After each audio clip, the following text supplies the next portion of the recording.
حول ولا قوة إلا بالله العلي العظيم. أعوذ بالله من شر الشيطان الرجيم.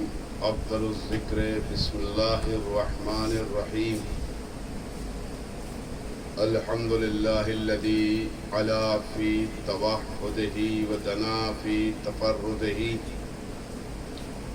وعظم في أركانه وجل في سلطانه وأحاط بكل شيء بقدرته وبرهانه محمودا لا يزال حميدا لا يزل ثم الصلاة والسلام على أشرف الأنبياء والمرسلين مولانا ومولا الثقلين جد الحسن والحسين أبي القاسم محمد صل على محمد وآل محمد وعلى أهل بيته الطيبين الطاهرين ولعنة الله على أعدائهم أجمعين من يومنا هذا إلى قيام يوم الدين. أما بعد فقد قال الإمام الحسين عليه السلام إني لا أعلم أصحابا أوفى وخيرا من أصحابي. صلوات پڑھیں محمد وآل محمد. اللهم صل على محمد وآل محمد.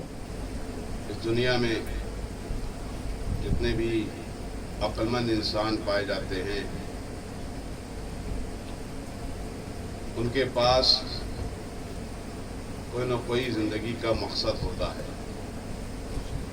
وہ اپنی زندگی کو لہو لعب میں نہیں گزارتے ہیں، اور جب کسی انسان کے پاس کوئی مقصد ہوتا ہے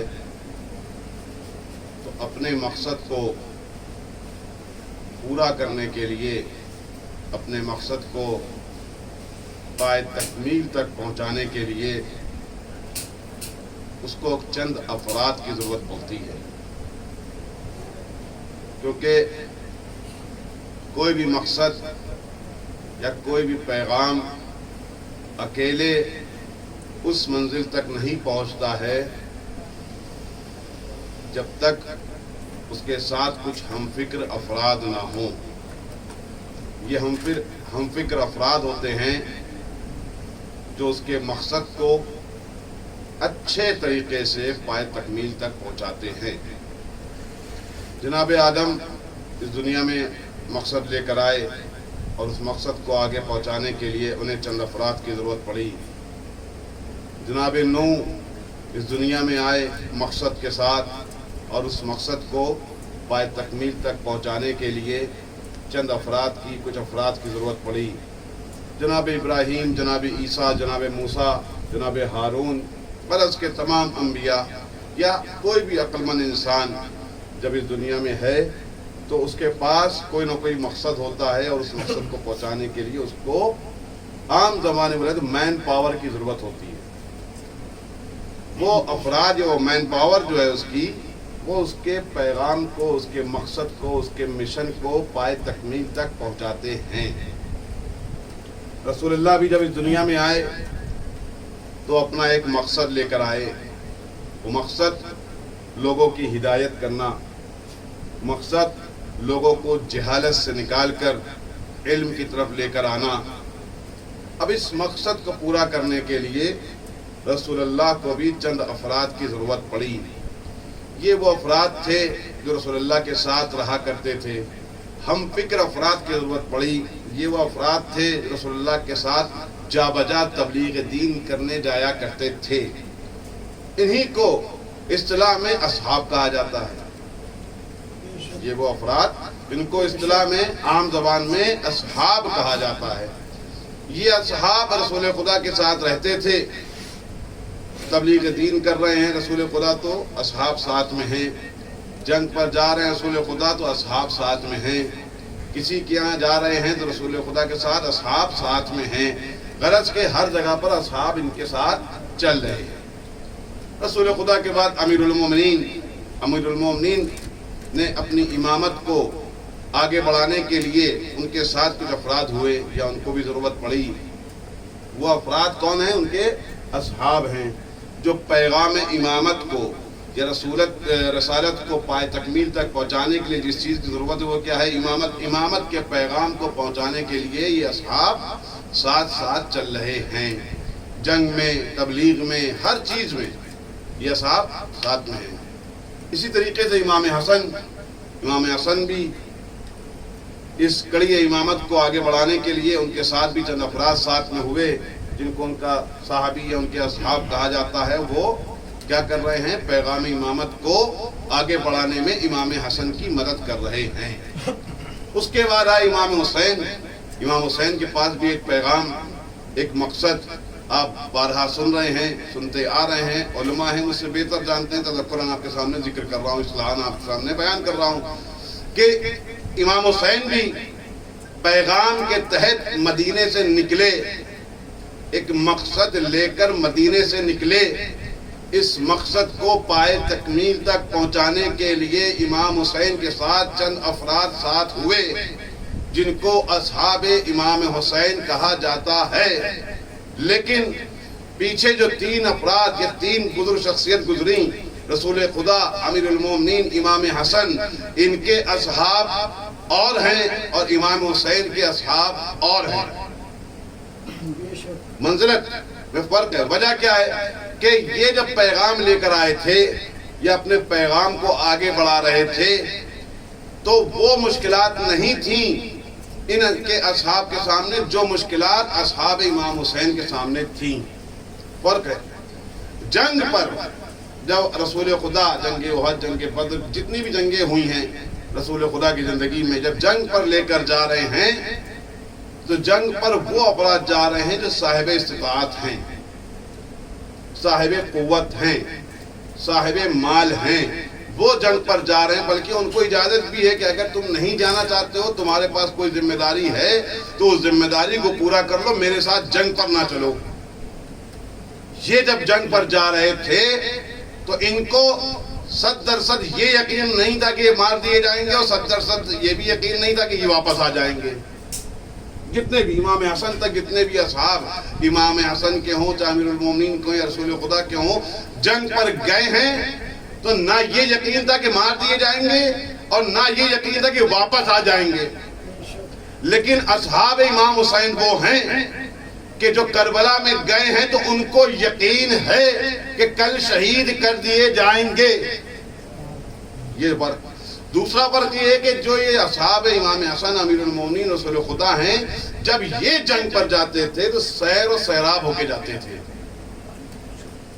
سیر و سیراب ہو کر جاتے تھے. کھانے پینے کا سامان ہوتا تھا. پانی کی ضرورت جا بجا پڑی تو امیر المومنین نے اعجاز کے ذریعے سے پانی پلایا، لیکن پلایا.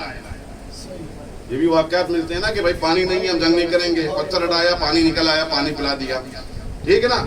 اصحاب امام حسین وہ ہیں کہ نہ جن کے پاس پانی ہے نہ جن کے پاس کھانا ہے. اب آپ دیکھیں منظر کہ اگر کوئی کھایا پیا انسان جنگ کرتا ہے تو اس کی جنگ کا الگ مرتبہ ہوتا ہے. بھوکا پیاسا جب جنگ کرے گا تو اس کے جنگ کرنے کا انداز اور ہوگا. جو ہے نا آپ کی اتنی تمام صفات کے بعد جب امام حسین فرما رہے ہیں کہ میں نے اپنے بھائی حسن کے بھی اصحاب دیکھے، میں نے اپنے والد امیر المومنین کے بھی اصحاب دیکھے، میں نے اپنے جد رسول خدا کے بھی اصحاب دیکھے، لیکن جو صفات، جو مرتبہ، جو منزلت، جو افضلیت میرے اصحاب کی ہے وہ کسی کی نہیں ہے. جو مقام و مرتبہ، جو منزلت میرے اصحاب کی ہے وہ کسی کی نہیں. یہی تو کہا ہے کہ میں نہیں جانتا کہ مجھ سے میرے اصحاب سے زیادہ کوئی باوفا یا میرے اصحاب سے زیادہ کوئی خیر پر ہے. یہ کون ہے؟ اصحاب امام حسین. اصحاب امام حسین اگر استقامت کی اعلیٰ منزلوں کو دیکھنا ہے تو اصحاب امام حسین کو دیکھو. بصیرت کی اعلیٰ منزلوں کو دیکھنا ہے تو اصحاب امام حسین کو دیکھو. شجاعت کی اعلیٰ منزلوں کو دیکھنا ہے تو اصحاب امام حسین کو دیکھو. اصحاب امام حسین میں شجاعت کی منزل یہ ہے کہ یہاں پر ایک انسان بھی پورے لشکر کے برابر ہے، ایک انسان بھی پورے لشکر کے برابر ہے۔ مثال ایک صحابی کی، مسلم بن عقیل، مسلم بن عقیل سفیر امام حسین ہیں، ان کو دیباجہ کربلا کہا جاتا ہے یا مقدمہ کربلا کہا جاتا ہے۔ یہ اصحاب امام حسین میں سے الگ نہیں ہے، اگرچہ کربلا میں شہید نہیں ہوئے لیکن اصحاب امام حسین میں سے ہیں۔ مسلم بن عقیل کوفے میں سفیر بنا کر بھیجے گئے ہیں، سفیر بن کر آئے ہیں، اچھا خاصا استقبال بھی ہوا، لیکن کوفی اپنی صفت سے باز نہ آئے، دھوکہ دیا، اکیلے بچے ہیں۔ اس خاتون کے گھر میں مہمان ہیں۔ کس کے گھر میں مہمان ہیں؟ دشمن کے گھر میں مہمان ہیں۔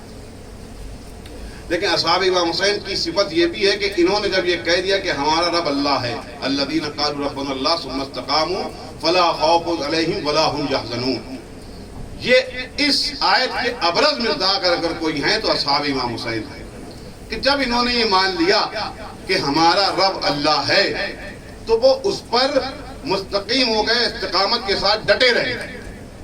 اب نہ ان کے اوپر حزن طاری ہو رہا ہے اور نہ ہی ان کے اوپر غم طاری ہو رہا ہے۔ دشمن کے گھر میں ہیں، یکو تنہا ہیں۔ جا کر ابن زیاد کو خبر دی کہ پورے کوفے میں جس کو تم ڈھونڈ رہے ہو وہ میرے گھر میں موجود ہے۔ مسلم کو خبر بھی ہو گئی کہ لشکر مجھے قتل کرنے آ رہا ہے، لیکن مسلم کے اطمینان اور مسلم کے ایمان کا یہ مرتبہ ہے کہ ان کو پتا ہے کہ دشمن مجھے مارنے آ رہا ہے، لیکن عبادت میں نہ حزن طاری ہو رہا ہے نہ خوف طاری ہو رہا ہے۔ یہ صحابی امام حسین ہیں کہ جو عبادت ایسے کر رہے ہیں گویا پہلی مرتبہ کر رہے ہیں یا آخری مرتبہ کر رہے ہیں۔ یہ صحابی امام حسین، ان کو پتا ہے کہ میں قتل کر دیا جاؤں گا، لیکن نہ چہرے پہ کوئی خوف طاری ہو رہا ہے نہ حزن طاری ہو رہا ہے۔ ہم نے تاریخ میں صحابی رسول بھی دیکھا کہ جس سے رسول نے کہا تھا کہ ڈرو نہیں، دشمن تمہیں کوئی نقصان نہیں پہنچا پائے گا، پھر بھی وہ غار میں گریہ کرتے ہوئے نظر آ رہے ہیں۔ ایک سلوات پڑھے محمد والے محمد، صلی علی محمد وآل محمد۔ توجہ ہے نا آپ کی؟ سبحان اللہ۔ یہ صحابی مسلم ہے،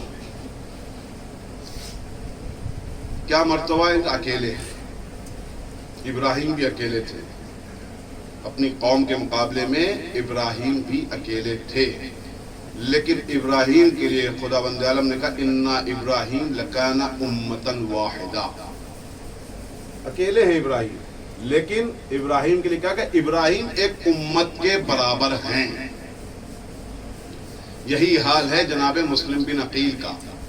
جنگ نہیں پڑھنی ہے آپ کے سامنے، کیا ہوا کوفے میں آپ نے شہادت کے موقع مجالس سنی، ان کے فضائل میں بس ایک مرحلہ در مرحلہ آپ کے سامنے کچھ فضائل جو ہیں زیادہ وہ سنانا چاہتا ہوں کہ مسلم بن عقیل گھر میں اکیلے ہیں لیکن ڈر نہیں ہے۔ کیوں؟ کیونکہ حسین کو اپنا امام مان لیا۔ عجب ہے عشق حسین کے، عشق حسین میں طبیعت بدلتی بھی دیکھی گئی کہ جہاں پر حزن طاری ہونا ہے وہاں پر خوشی طاری ہوتی ہے ان کے اوپر۔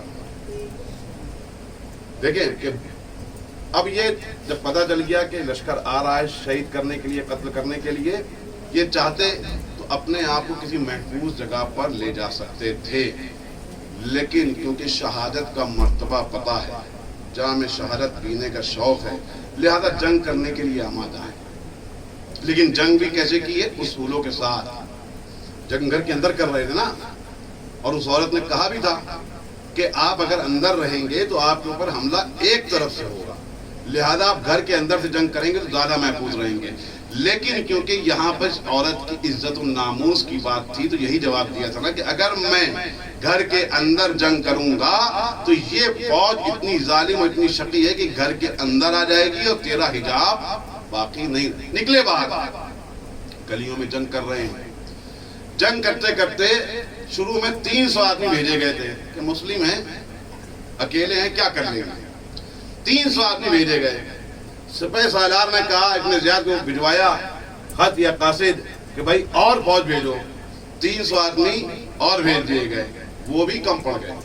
پھر خط بھیجا یا قاصد بھیجا 300 آدمی اور بھیجو، پھر آدمی کم پڑ گئے۔ تو ابن زیاد کہہ رہا ہے کہ تم سے ایک آدمی سنبھالا نہیں جا رہا ہے، اتنی فوجوں پہ فوجیں کیوں بلائی جا رہی ہیں؟ تو یہ لشکر کا سردار ابن زیاد کو جواب دیتا ہے کہ کسی بنی بقال کے مقابلے میں تو نے فوج نہیں بھیجی ہے، بنی ہاشم کے شیر کے مقابلے میں فوج بھیجی ہے۔ اگر تو ساری فوجوں کو بھیج دے گا تب بھی یہ کم پڑ جائے گی۔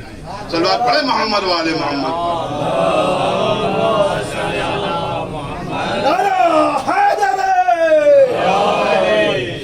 اکیلے ہیں لیکن ایک امت کے برابر ہیں، اکیلے ہیں ایک امت کے برابر ہیں۔ دیکھیں اپنا آدمی جب تعریف کرتا ہے تو کوئی بہت بڑی تعریف کی بات نہیں ہوتی ہے۔ اپنا بھائی، اپنا دوست، اپنا بندو، کوئی مجلس اچھی پڑھ لے، کوئی نوحہ اچھا پڑھ لے، کوئی تقریر اچھی لکھ دے، کوئی کچھ کر دے، اور اپنے افراد اگر تعریف کر رہے ہوتے ہیں اس تعریف کا وہ معیار نہیں ہوتا ہے جو دشمن کی تعریف کا معیار ہوتا ہے۔ توجہ ہے نا؟ دیکھیں کہ اصحاب امام حسین میں صرف مسلم میں نقیل نہیں ہے جن کی دشمن نے تعریف کی ہے، بلکہ بہت سارے ایسے افراد موجود ہیں جو لشکر یزید میں تھے اور اصحاب امام حسین کی تعریف کرتے ہوئے نظر آئے۔ ان کے اوپر، یزید کے لشکر کے اوپر کیا تھا؟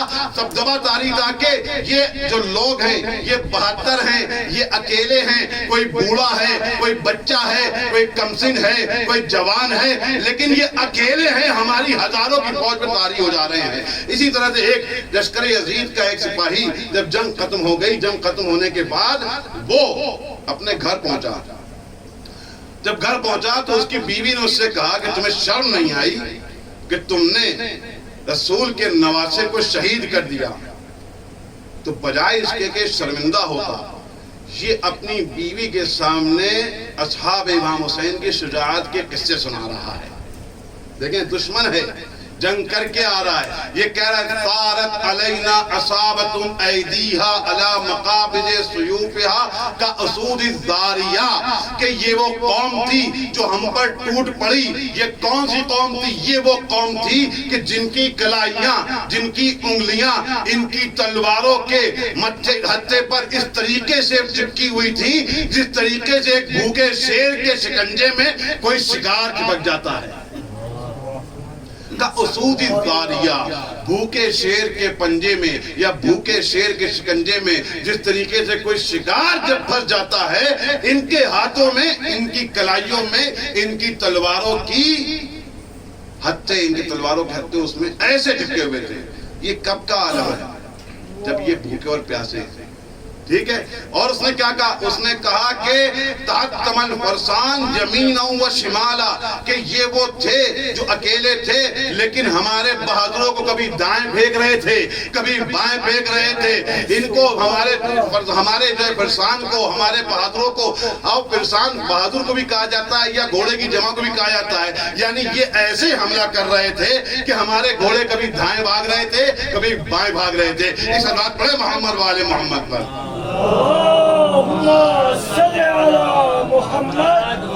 نہ صرف یہ تحطم الفرسان یمینا و شمالا، بلکہ کیا تلقی انفس علی الموت، اپنے آپ کو موت کے اوپر ڈال رہے تھے کہ اے موت آ ہمیں چکھ لے، اے موت اگر تو یہ چاہتی ہے کہ مارنا چاہتی آ جا ہمیں مار لے۔ لا ترغبوا بالمال ولا تسلم ولا تقبل الامان، نہ ان کو مال رغبت دے رہا تھا اور نہ یہ امان کو قبول کر رہے تھے۔ اگر کوئی کہہ رہا تھا کہ ہم تمہیں امان دے دیں گے، یہ امان کو قبول نہیں کر رہے تھے۔ ولا يحول حائل بینہا وبین الورود فی حیادت المنیہ، اور ان دونوں کے درمیان جب یہ حملہ کر رہے تھے تو لشکر یزید اور ان کے درمیان کوئی چیز ایسی حائل نہیں بن رہی تھی جو لشکر یزید کے باغیوں کو، طاغیوں کو، ظالموں کو موت کے دہانے تک نہ پہنچا سکے۔ کون کہہ رہا ہے؟ سبحان اللہ، سبحان اللہ۔ لشکر یزید کا ایک سپاہی جس کو فرات کے کنارے پہرے داری پر لگایا گیا تھا، وہ ان کی تعریفیں کرتا نظر آ رہا ہے۔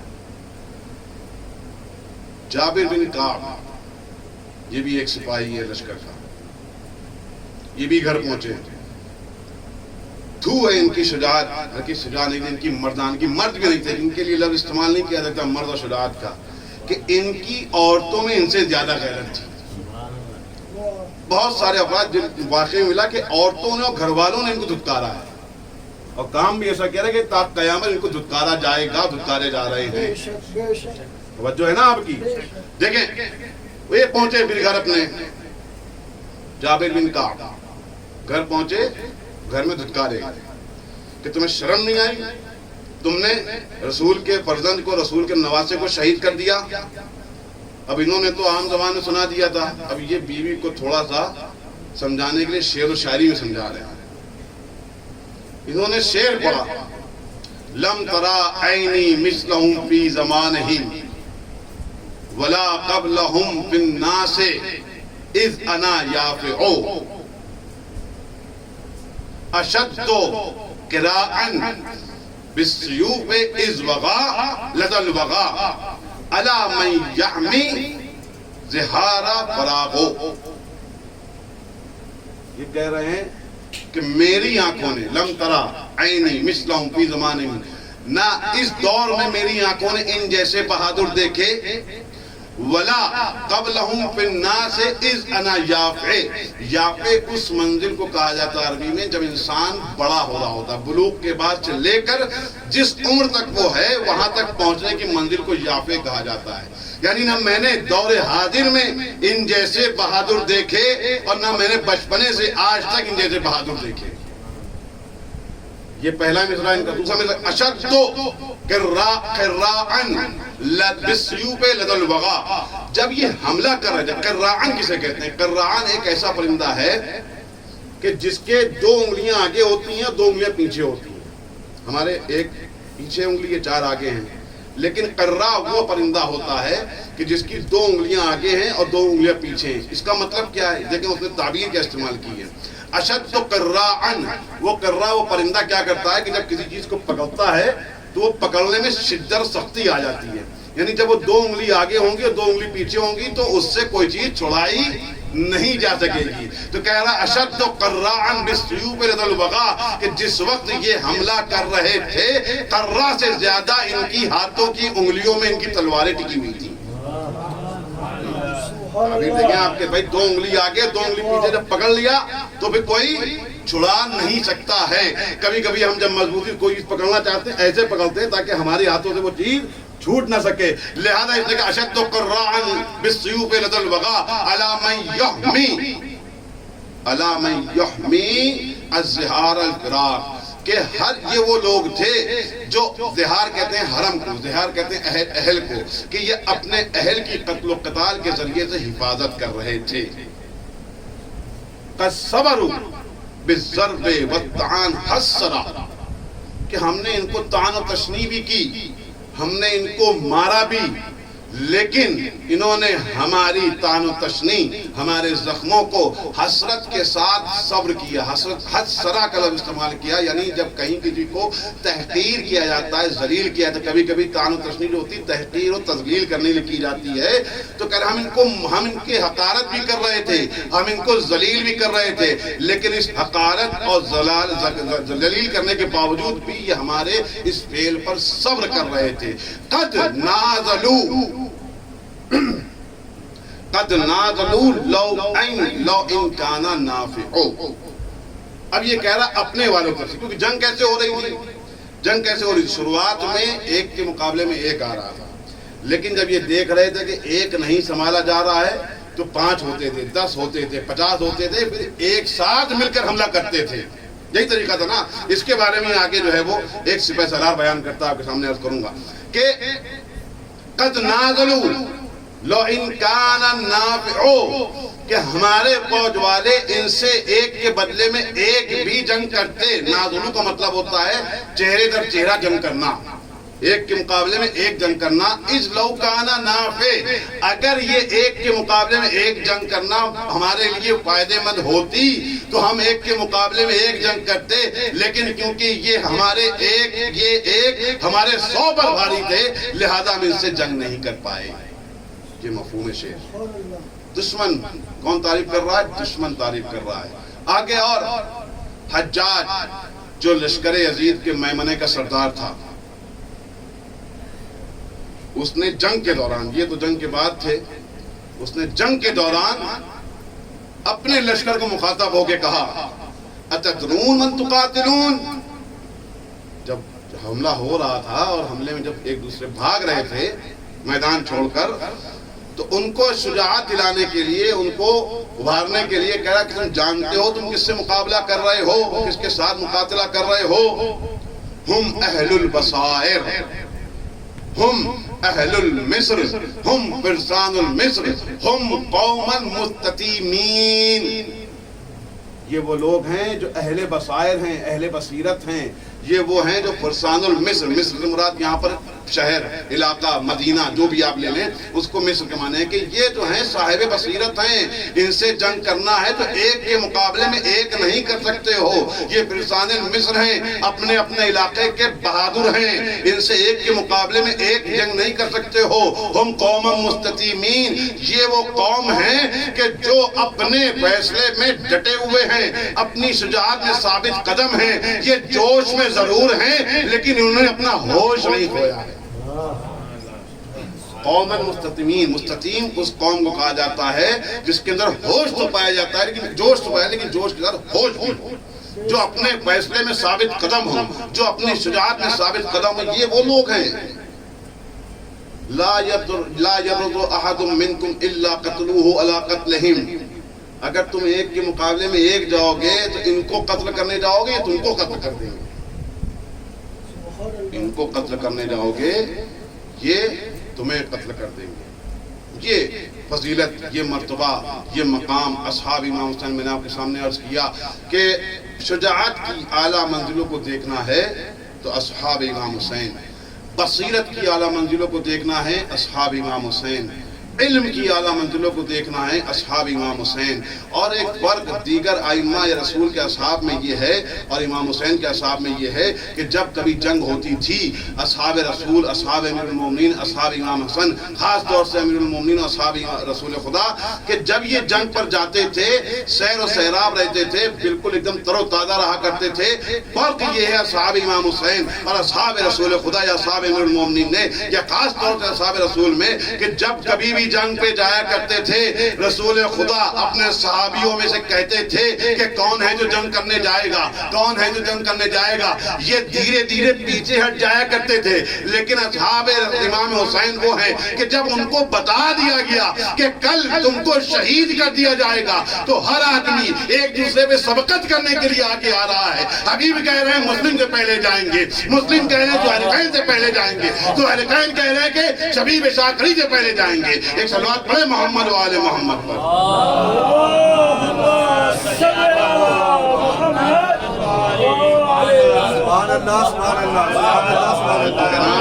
صحابہ امام حسین، رسول کہہ رہے کون ہے جو مقابلے میں جائے گا.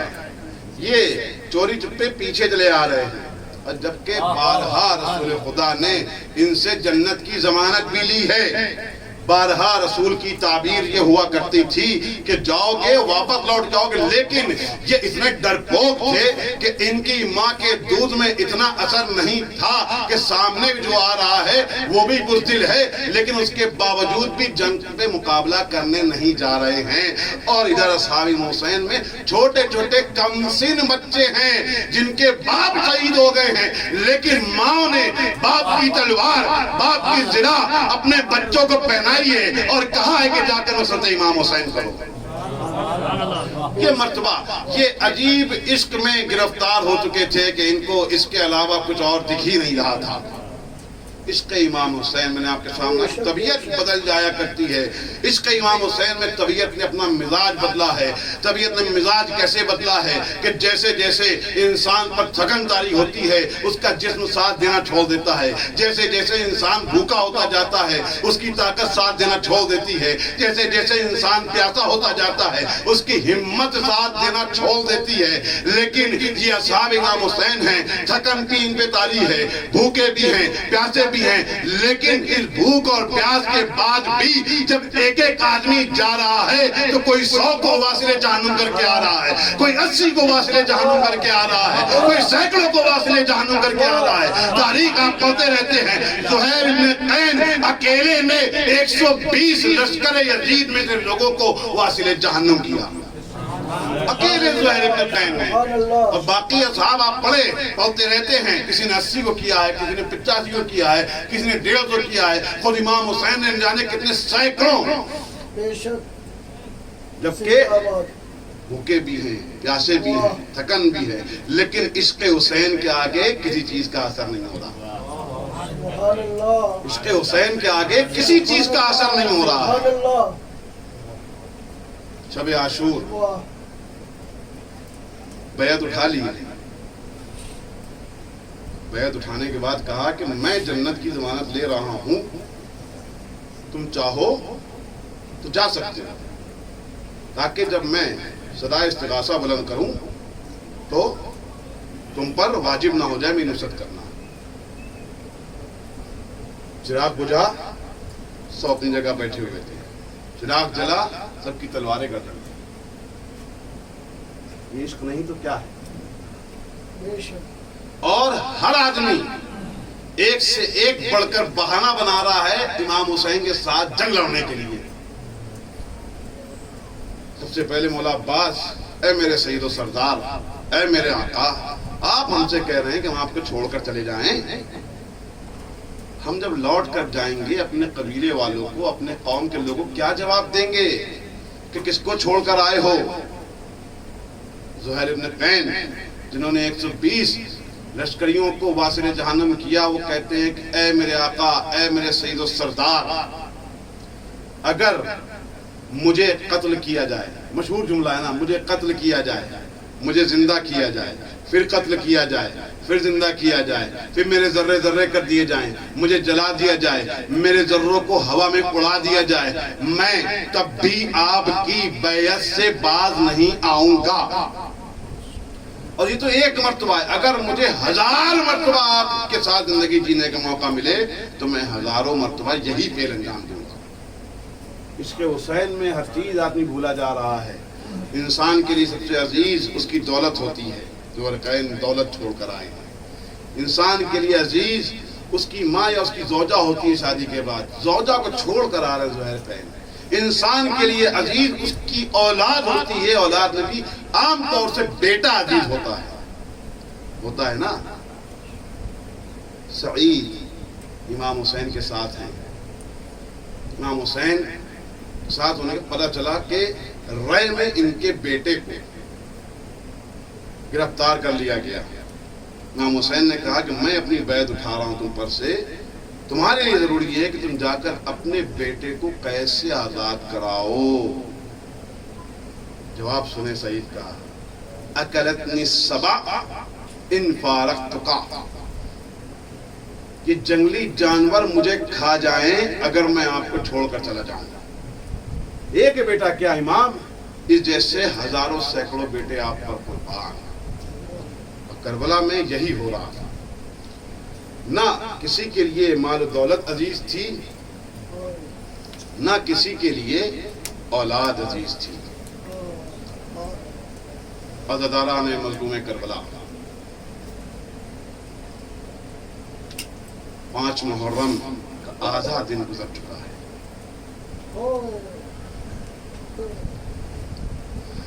کیسے یہ ایام اللہ ہمارے درمیان سے جا رہے ہیں اور ہم ان ایام کا حق بھی ادا نہیں کر پا رہے ہیں.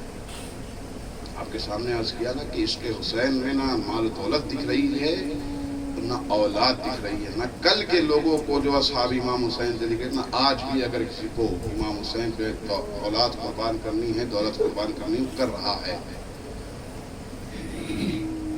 عام طور سے ہندوستان یا پاکستان میں ہمارے بزرگوں نے ایک روایت جاری جو کی تھی کہ 5 محرم کو جناب اون محمد کے مصائب ذکر کیے جاتے ہیں, عزیز ہیں. جناب اون محمد کے بارے میں روایتیں میں لکھا کہ نہ بہت زیادہ کم سن تھے اور نہ بہت زیادہ عمر تھی ان کی. شب عاشور امام حسین خیمہ در خیمہ جا رہے ہیں کہ دیکھیں کہ ہمارے خیام میں کیا باتیں ہوئی. کبھی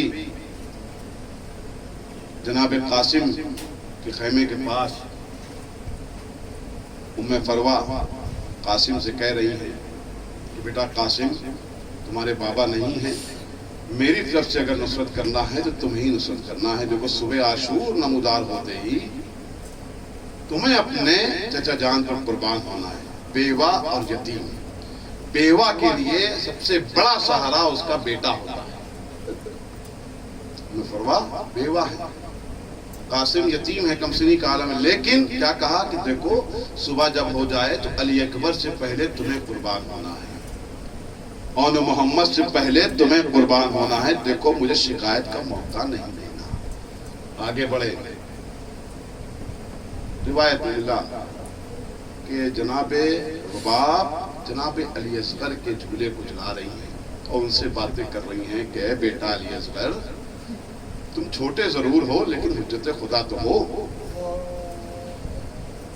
تمہیں بھی اپنے بابا پر قربان ہونا ہے۔ آگے بڑھے، دیکھا جناب زینب اپنے دونوں بچوں کو تیار کر رہی ہیں کہ اون محمد جب صبح نمودار ہو جائے تو سب سے پہلے مامو جان پر تمہیں قربان ہونا ہے۔ دیکھیں یہاں پر آپ کے سامنے ایک حساسی مسئلہ ہے کہ کبھی کبھی جو بیٹا ہوتا ہے یا اولاد ہوتی ہے وہ اپنے باپ یا اپنے ماں سے زیادہ مانوس نہیں ہوتی ہے، لیکن اپنے ماموں سے زیادہ مانوس ہوتے ہیں کئی بچے۔ جو باتیں بچے کبھی کبھی اپنے باپ سے نہیں کہہ پاتے ہیں وہ اپنے ماموں سے کہتے ہیں، جو فرمائشیں جو اپنے باپ سے نہیں کر پاتے ہیں وہ ماموں سے کہتے ہیں۔ ماموں بھی کون؟ حسین جیسا ماموں۔ اب دیکھیں کہ آئے بیٹا اون محمد، جناب زینب کہہ رہی کہ صبح ہوتے ہی تمہیں اپنے مامو جان پر علی اکبر سے پہلے قربان ہونا ہے، قاسم سے پہلے قربان ہونا ہے۔ ہمارا سلام ہو کربلا کی ماؤں پر کہ ہر ماں اپنے بیٹے سے یہ کہہ رہی ہے کہ سب سے پہلے تمہیں قربان ہونا ہے۔ ہر ماں سبقت حاصل کرنا چاہ رہی اس سعادت کی کہ میرے آقا پر میرا بیٹا قربان ہوا سب سے پہلے۔ اجرکم اللہ۔ ہاں عزیزو، آپ کے سامنے صبح عاشور نمودار ہوئی، لو اون محمد اصحاب شہید ہو چکے ہیں۔ اون محمد کی شہادت تیاری، اون محمد ہاتھ کو جوڑے کھڑے ہوئے ہیں اپنے مامو جان کے سامنے، لیکن امام حسین اجازت نہیں دے رہے ہیں۔ ہاں اون محمد کھڑے ہوئے ہیں در کے باہر، جناب زینب آ کے کہتی ہے اون محمد کیا میں نے تم سے نہیں کہا تھا کہ صبح عاشور جب نمودار ہو جائے تو کل سب سے پہلے تمہیں اپنے ماموں پر قربان ہونا ہے؟ اصحاب شہید ہو چکے ہیں، بنی ہاشم شہید ہو رہے ہیں اور تم ابھی تک زندہ ہو۔ ہاتھوں کو جوڑ کر کہا اماں جان ہم تو کئی بار اجازت مانگ چکے ہیں لیکن ماموں ہیں جو اجازت نہیں دے رہے ہیں۔ بہن اپنے بھائی کے پاس گئی، عجب رشتہ ہوتا ہے بھائی بہن کا، ایک دوسرے سے بے تکلفی ہوتی ہے۔ مجھے نہیں معلوم جناب زینب نے امام حسین سے کیا کہا، امام حسین نے اجازت دی۔ اون محمد ہے، ایک کو عباس تیار کر رہے ہیں، ایک کو حسین تیار کر رہے ہیں۔ ہاں عزیزو، میں نے کسی عالم دین کے منہ سے سنا تھا، اس نے یہ کہا تھا کہ جناب زینب نے یہ کہا تھا کہ اپنے چہرے پہ نقاب ڈالے رہنا تاکہ لوگ یہ نہ پہچان سکے کہ تم حیدر کرار کے نواسے ہو، تم جعفر طیار کے پوتے ہو۔ اس بات کو جا شاعر نے اپنے شعر میں ڈالا، تم کیوں کہو کہ لال علی ولی کے اللہ کے ولی کے ہیں، فوجے خود پکارے نواسے علی کے ہیں۔ ہاں عزیزوں، جناب اون محمد چلے جنگ کر رہے ہیں، جنگ کرتے کرتے ہاں آپ کے سامنے عرض کروں کہ جنگ کم سنی، میں نے آپ کے سامنے عرض نہ بہت چھوٹے ہیں نہ بہت بڑے ہیں، کم سنی کا عالم ہے، جنگ کرتے جا رہے ہیں۔ جنگ کرنے کے بعد زمین پر تشریف لائے ہیں، آواز دے رہے ہیں مامو جان مدد کو آئیے۔ لو ادھر سے امام حسین چلے، لو ادھر سے مولا عباس چلے۔ یہ طریقہ تھا نا امام حسین کا کہ ہر شہید کے لاشے کو خود اٹھایا کرتے تھے۔ اور محمد کے لاشے کو ایک بغل میں اٹھایا، ہاں ان کے لاشے کو ایک بغل میں، محمد کے ایک بغل میں۔ عباس کہہ رہے ہیں آقا ایک لاشا مجھے دے دیجئے۔ بھیا عباس تم نے نہیں دیکھا کہ ہر لاشے کو میں خیمے کا اٹھا کر لے کے جا رہا ہوں؟ اچھا ایک طریقہ یہ بھی تھا کہ جب حسین لاشا لے کر آتے تھے تو سب سے پہلے زینب در پر آتی تھی۔ ہاں عزیزو، جب یون محمد کا لاشا پہنچا زینب اپنے خیمے کے در پر نہ آئی، شہزادی کو خبر پہنچائی گئی کہ شہزادی اون محمد آ گئے ہیں۔ جواب کیا ملا تھا؟ یہی جواب دیا تھا کہ میں نے واپس آنے کے لیے نہیں بھیجا تھا، کہا شہزادی ایک بار چل کر دیکھ لیجئے کہ زندہ آئے ہیں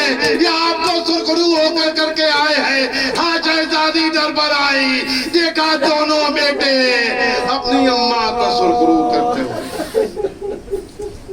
شہید ہو گئے. الا لعنۃ اللہ علی القوم الظالمین. سيعلم الذين ظلموا أيام منقلب ينقلبون.